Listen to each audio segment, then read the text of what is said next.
Welcome to Does It Matter by Brainy Ballers, where we dissect the game with cutting-edge analytics to give you the upper hand. We analyze everything from hand sizes to average depth of targets to uncover hidden trends that no one else sees. Say goodbye to guesswork and hello to data-driven domination. Because here at Brainy Ballers, we don't just watch the game, we understand it. So get ready, it's podcast time. Welcome to the Deep Dive. Today we're tackling a question that I think probably every fantasy football manager has kicked around. What's that?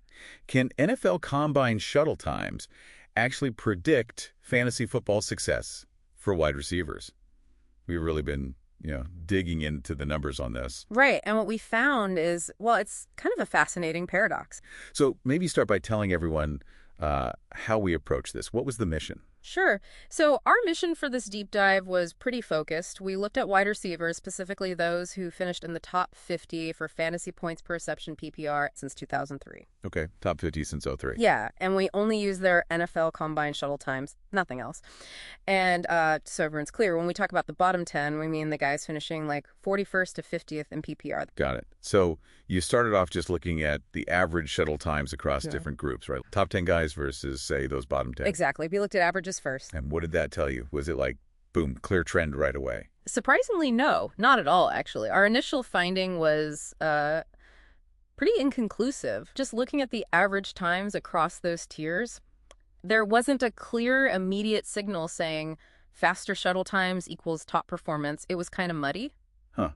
So that must have felt like hitting a bit of a wall. It did. That's when we knew, okay, we need to dig deeper. We couldn't just rely on averages. We needed to find like a specific performance range, a sweet spot. Right, not just an average, but a specific window that maybe stood out. Precisely. We were hunting for a threshold that really differentiated the top guys. Okay, so after all that extra digging, did you find it? Did that magic number or range emerge? We did, yeah. After a lot of fine-tuning the analysis, this significant optimal range really popped out. Do you want to start dominating your drafts? At brainyballers.com, we've researched every metric under the sun for you to find which ones are best linked to fantasy points. You can access hundreds of metrics to sharpen your scouting abilities so you know which metrics matter and which are just noise. Stop guessing on which thresholds to look for within each metric. Big numbers can be misleading or irrelevant. Our Ultimate Athlete Blueprints reveal essential scouting metrics, their importance, and benchmarks within each metric that help predict a player's probability of being a success or bust. Elevate your scouting ability with Brainy Ballers' Ultimate Athlete Blueprints today. Click the link in the description. Now back to the show. 3.87 to 4.30 seconds. 3.87 to 4.30 seconds. And what makes this range so intriguing is why it stood out. Go on. It occurred 15.4% more frequently in those top 10 wide receivers compared to the guys in the bottom 10, the 41st to 50th group. Wow, okay, 15.4% more often. That feels pretty substantial. It does. It really points towards this being an optimal performance threshold for top athletes. It's a specific athletic trait we just see more often in the very best players. Okay, so this is it then.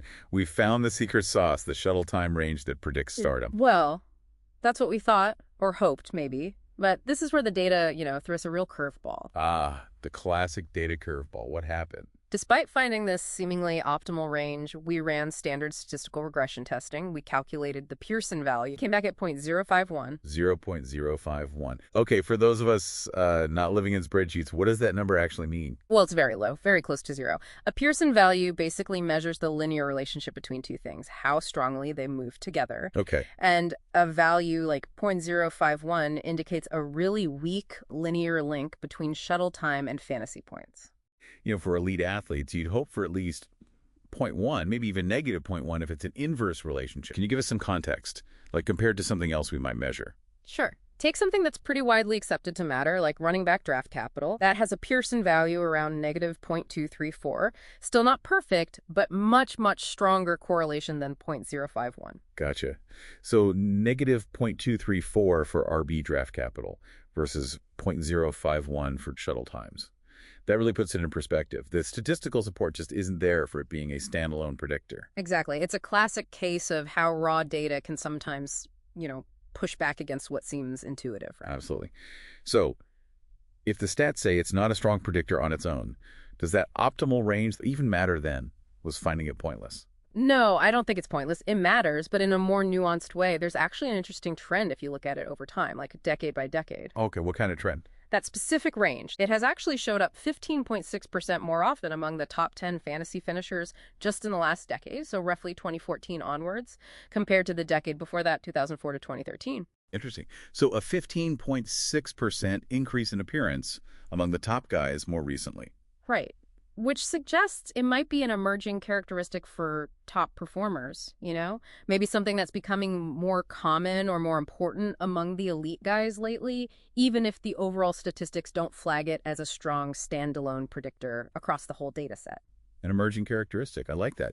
So let's try and summarize this for you listening. What's the bottom line here? Well, the bottom line seems pretty nuanced. It does. We found this range, and it definitely looks like an optimal performance threshold. It pops up significantly more often in top wide receivers. Especially in the last 10 years or so. Right.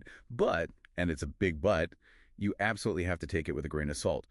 The hard statistical analysis says it's not a reliable standalone predictor of fantasy success. It's not that magic bullet we sometimes look for. It shouldn't be used in isolation when you're scouting or drafting.